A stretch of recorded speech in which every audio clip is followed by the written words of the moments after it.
Eh bien bonjour à toutes et toutes, bienvenue dans cette nouvelle review critique de films au cinéma. Aujourd'hui on va parler bien d'un film avec des dinos, Adam Driver et un scénario pourri. On va parler de Jurassic Presque, de 65, La Terre d'avant. C'est parti les amis.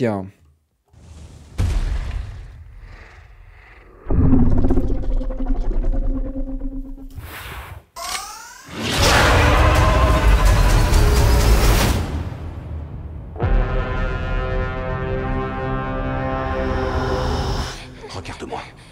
Regarde-moi.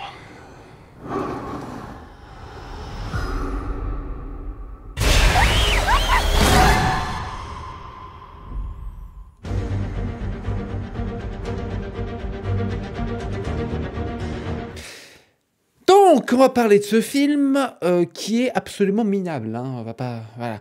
Je vais pas mâcher mes mots, je vais pas perdre plus de temps. Je pense honnêtement que vous avez vu à la bande-annonce, vous avez vu aux effets visuels. Alors, ce qu'il faut savoir, c'est que c'est un film, n'empêche, pas inintéressant à exploiter, à s'y intéresser, puisqu'en fait, c'est un film, j'ai envie de dire, mid-budget. Un petit film d'action qui est entre le 50 millions de dollars de budget et le gros blockbuster à plus de 100 millions. Il est vraiment dans cette frange-là, et pour cause, le budget du film est estimé entre 45 et 50 millions. Bon, il n'y a pas vraiment de détails bien fascinants là-dessus.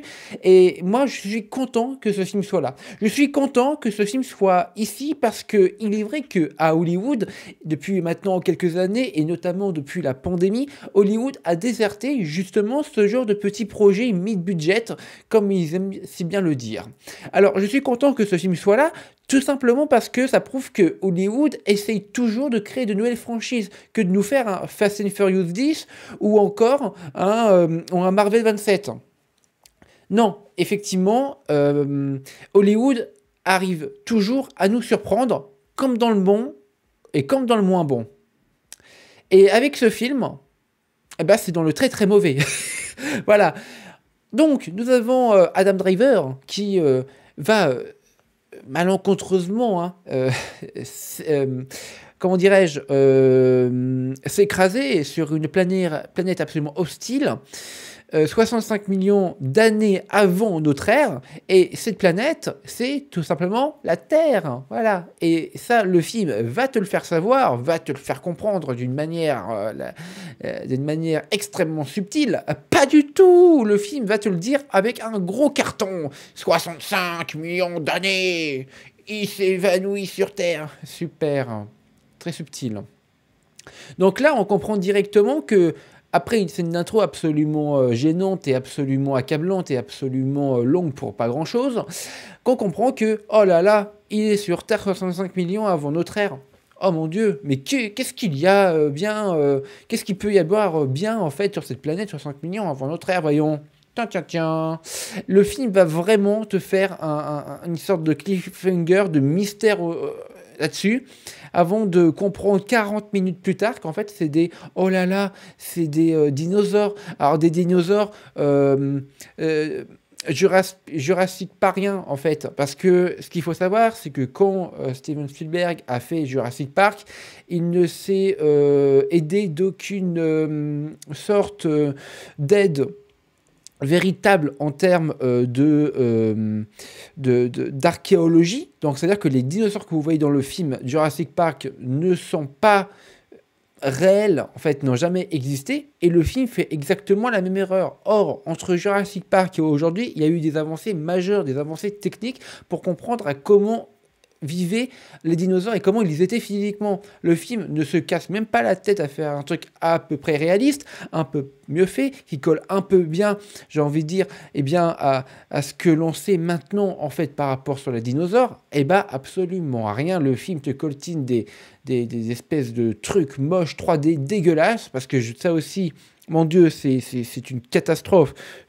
Les effets spéciaux sont horriblement mal faits.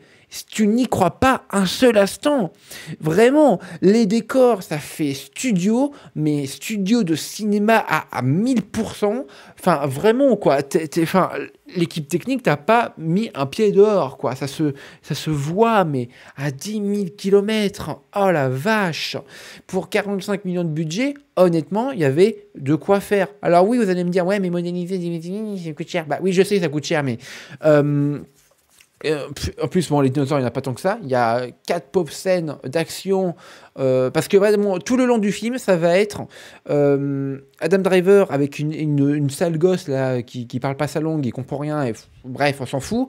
Ils vont se balader sur cette planète pour aller à l'autre bout de la planète pour faire je sais pas quoi. Pour tout simplement partir de la planète Terre avant que l'astéroïde s'effondre sur la planète. Et si vous voulez... il va se passer un truc très chiant dans les scénarios, c'est que il y a des scènes qui comblent les manques et les failles scénaristiques avec des scènes d'action extrêmement protocolaires qui sont juste là pour dire ah oui, c'est vrai, les acteurs, ils doivent aller d'un point A à un point B, mais on va leur mettre des petits bâtons dans les roues pour faire genre que c'est compliqué. C'est vraiment ça, je vous jure, c'est vrai.